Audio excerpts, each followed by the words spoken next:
Welcome viewers, today I am back with a very interesting topic, RNA processing. So let's start RNA processing. Protein synthesis is a very complex process which completes in two steps. In the first step, double-stranded DNA forms messenger RNA, which is single-stranded by the process transcription.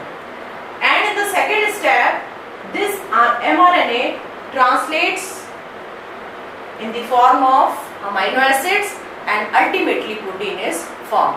So protein synthesis completes in two steps. In the first step, by transcription mRNA is formed, and in the second step by translation protein is formed. लेकिन जो mRNA का बनना है transcription के बाद, ये process complete होती है न्यूक्लियस के अंदर, और जो ट्रांसलेशन की प्रोसेस है जिससे प्रोटीन बनता है, ये प्रोसेस कंप्लीट होती है साइटोप्लाज्म के अंदर। यानी यूकैरियोट्स में ट्रांसक्रिप्शन और ट्रांसलेशन दोनों प्रोसेसेस अलग अलग कंपार्टमेंट में कंप्लीट होती है। Transcription takes place in nucleus and translation takes place in cytoplasm because ribosomes are located in the cytoplasm.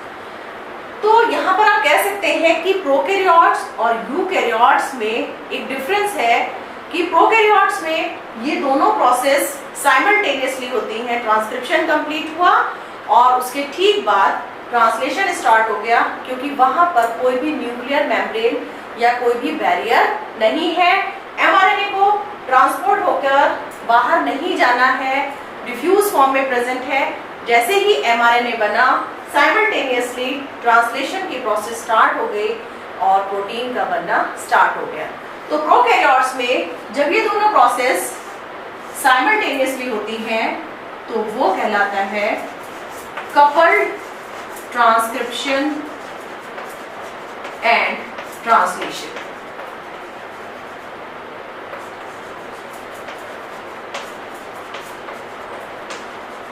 तो अगर इसको सीधी भाषा में समझा जाए तो आप ये कह सकते हैं कि ट्रांसक्रिप्शन के ठीक बाद ट्रांसलेशन स्टार्ट हो जाता है बिना किसी मॉडिफिकेशन के।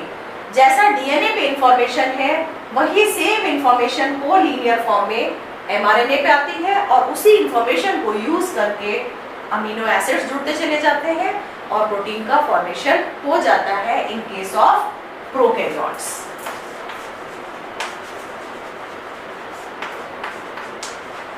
Because there is no nuclear membrane, diffuse form में जेनेटिक मटेरियल प्रेजेंट है, यहाँ वहीं पर प्रेजेंट है ribosomes.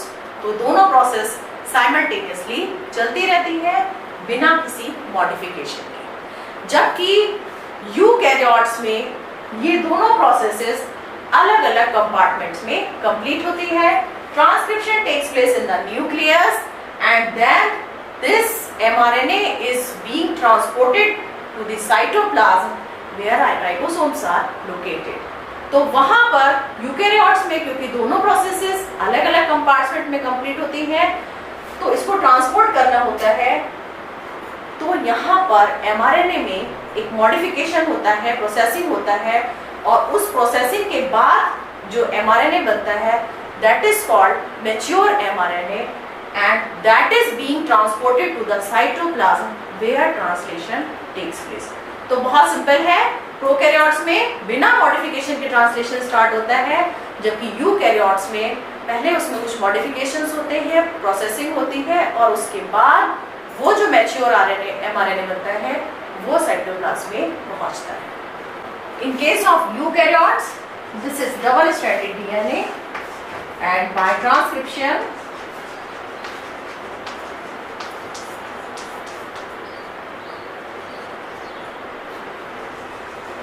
mRNA is formed, and this mRNA is pre-mRNA. Before processing, it is called pre-mRNA, and after that, it is processed and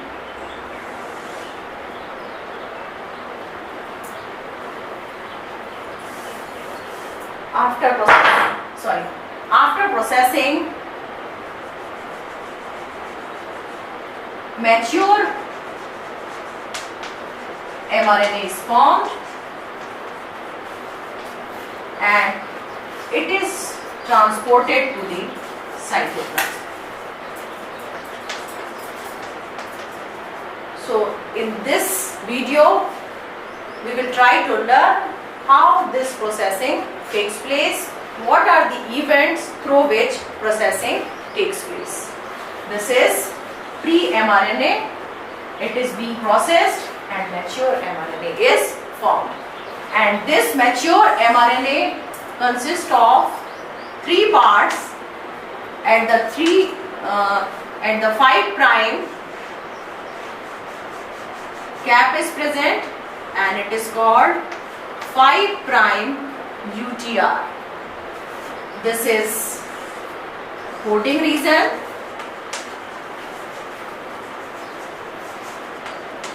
At third prime UTR is present. So mature mRNA contains 3 parts: 5 prime UTR coding region and 3rd prime UTR. What is UTR? UTR is simply untranslated region,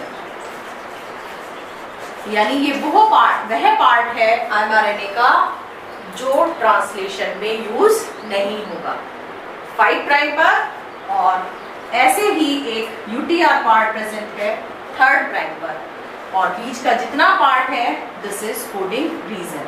तो ये है एक mature mRNA का structure.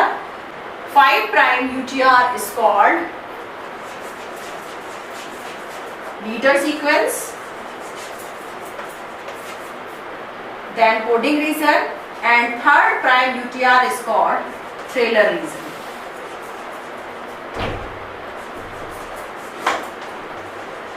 So it is very easy to understand.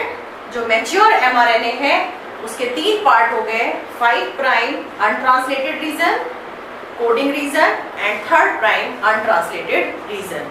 जो 5 prime region है इसको, इस untranslated part को लीडर सीक्वेंस कहते हैं, और जो 3rd प्राइम है इसको ट्रेलर रीजन कहा जाता है. और जो बीच का जितना पार्ट है ये है वो पार्ट डीएनए से जिससे mRNA बना है, और इस mRNA की इंफॉर्मेशन कॉपी होगी in form of amino acids which ultimately will form protein. mRNA processing prokaryotes और यूकैरियोट्स में दोनों में डिफरेंस है जो अभी हम डिस्कस भी कर चुके हैं. प्रोकैरियोट्स में कपल्ड ट्रांसक्रिप्शन एंड ट्रांसलेशन, यानी दोनों प्रोसेस साइमल्टेनियस है. ट्रांसक्रिप्शन के कंप्लीट होते ही translation as it is form में स्टार्ट हो जाता है, जबकि यूकैरियोट्स में this process is not coupled. पहले ट्रांसक्रिप्शन से mRNA बनता है, फिर प्रोसेसिंग होती है और उसके बाद ट्रांसलेशन कंप्लीट होता है.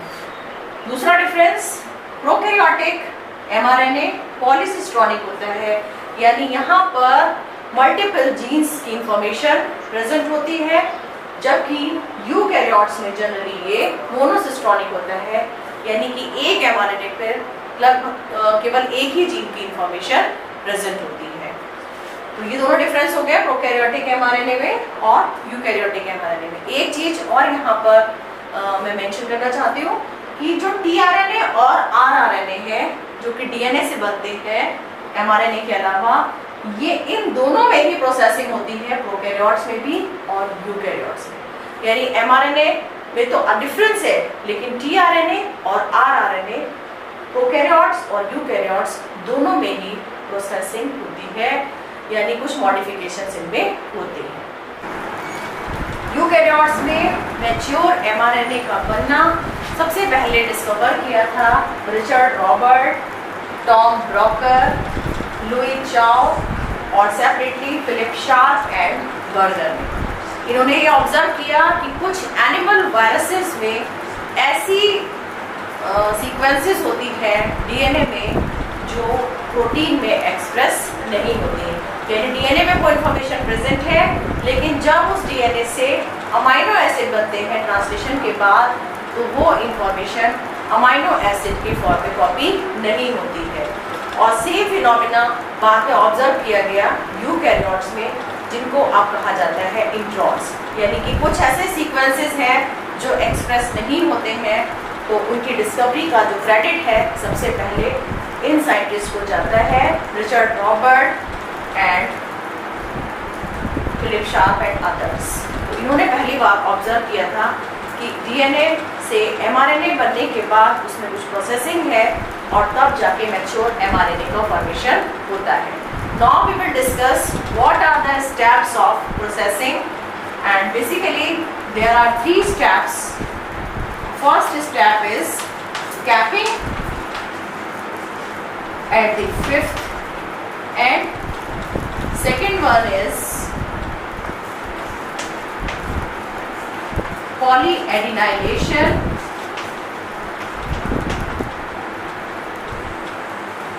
at third end जिसे टेल भी कहते हैं, and third one is RNA splicing,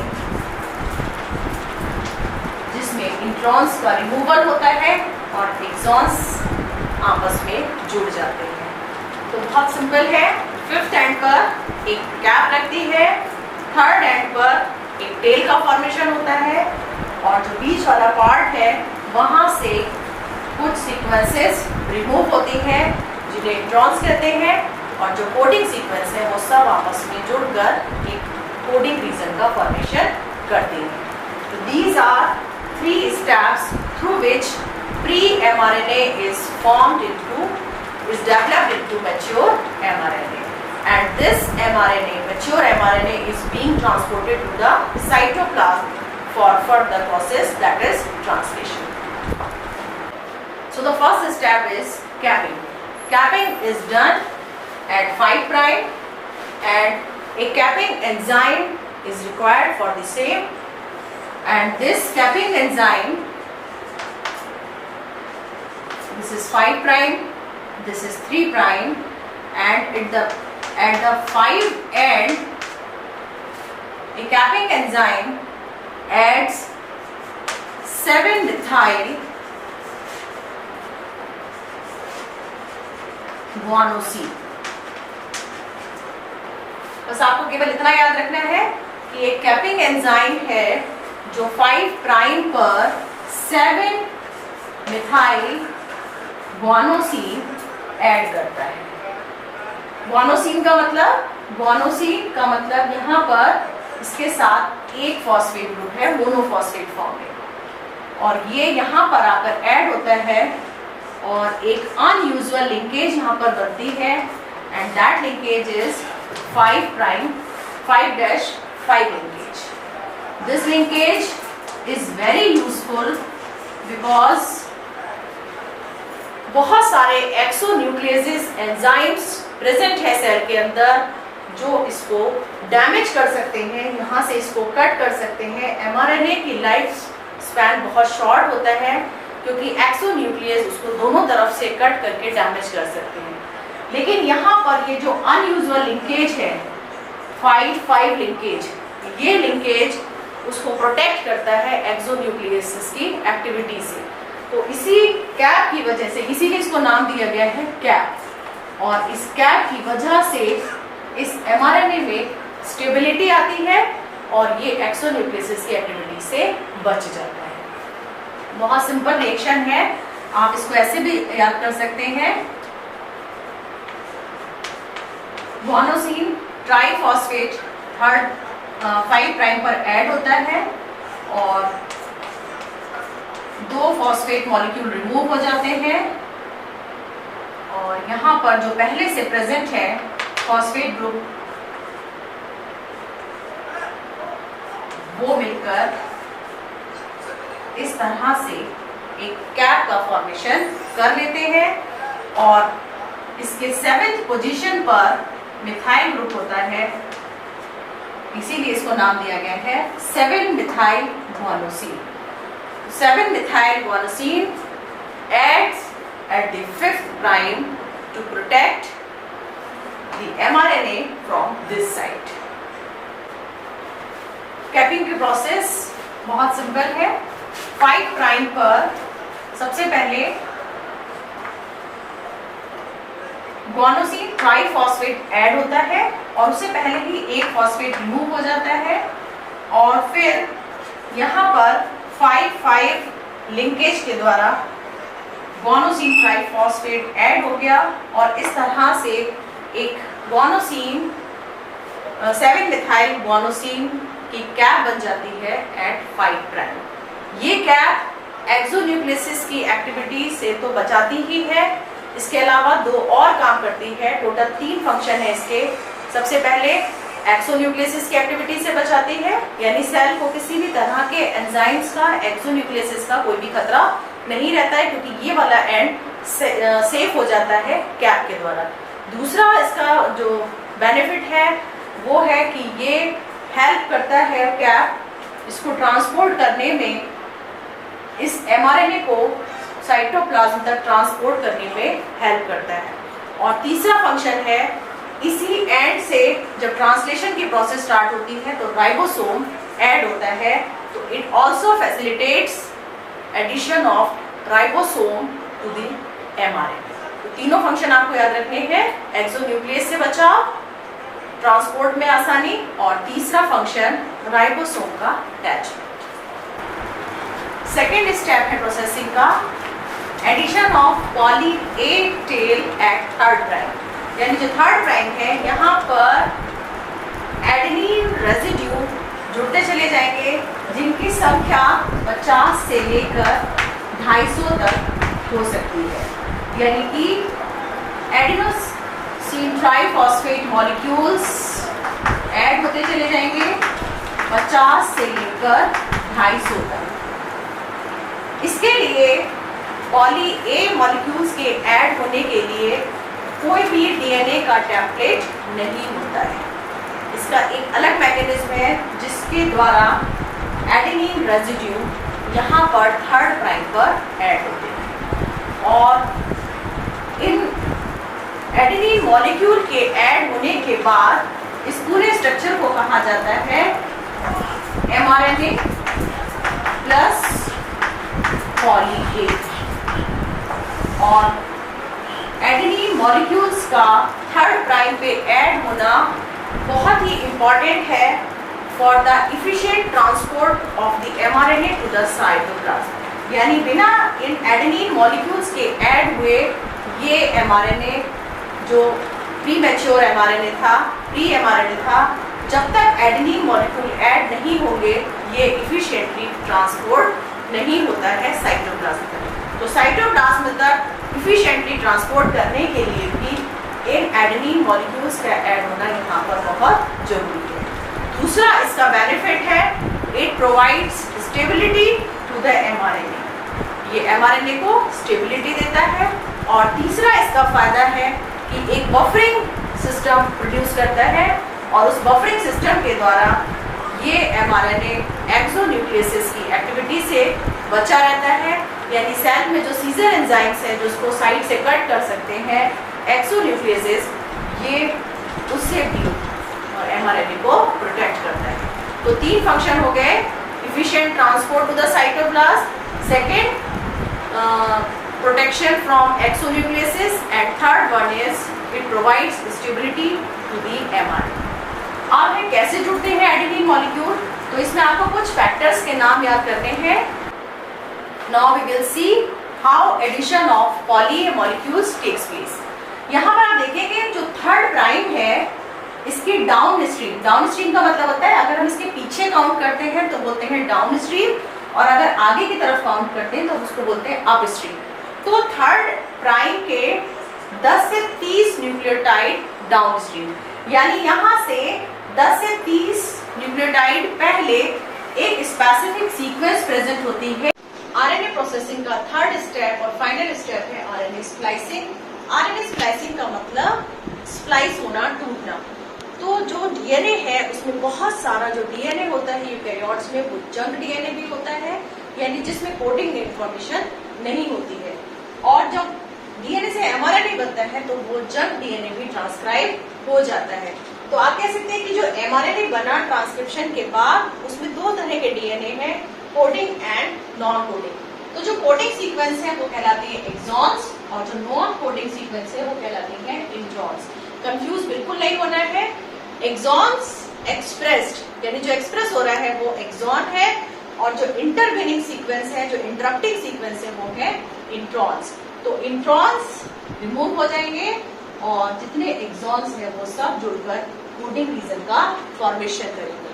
तो इस तरह से इंट्रॉन्स का हटना और बचे हुए सारे एक्सॉन्स का जुड़ जाना, ये प्रोसेस कहलाती है आरएनए स्प्लाइसिंग। और फिर अल्टीमेटली ये एक मैच्योर एमआरएनए तैयार होता है जिसके 5th एंड पर कैप है, 3rd एंड पर टेल है और बीच में कोई भी इंट्रॉन नहीं है। सारे एक्सॉन्स आपस में जुड़कर एक कोडिंग रीजन का फॉर्मेशन करते हैं। अब कैसे रिमूव होता है? तो वो एक कॉम्प्लेक्स में, जो रिमूवल है इंट्रॉन्स का, वो एक कॉम्प्लेक्स में कंप्लीट होता है। उस कॉम्प्लेक्स को बोलते हैं स्प्लाइसियोसोम। और इस कॉम्प्लेक्स में कुछ आरएनए मॉलिक्यूल्स कैटालिस्ट की तरह काम करते हैं। आप लोगों ने पढ़ा है कि ऑल एंजाइम्स आर प्रोटीन्स, जितने भी एंजाइम्स हैं वो सब प्रोटीन्स हैं, लेकिन कुछ कंडीशंस में आरएनए मॉलिक्यूल्स भी कैटालिस्ट की तरह काम करते हैं और उन्हें बोलते हैं स्मॉल न्यूक्लियर राइबोन्यूक्लियोप्रोटीन्स। ये कैटालिस्ट आरएनए हैं और छोटे छोटे मॉलिक्यूल्स होते हैं आरएनए के और इनको स्नर्व्स भी कहा जाता है। तो इन स्नर्व्स की प्रेजेंस में इंट्रॉन्स रिमूव होते हैं और कुछ फैक्टर्स हैं U1, U2, U4, U5 and U6. So in the presence of these factors and SNRs in spliceosome, introns are removed and exons are united together to form a matured mRNA, which is ready to transport to the cytoplasm. This is all about RNA processing. If you like my video, hit the like button and don't forget to subscribe my channel. Thank you.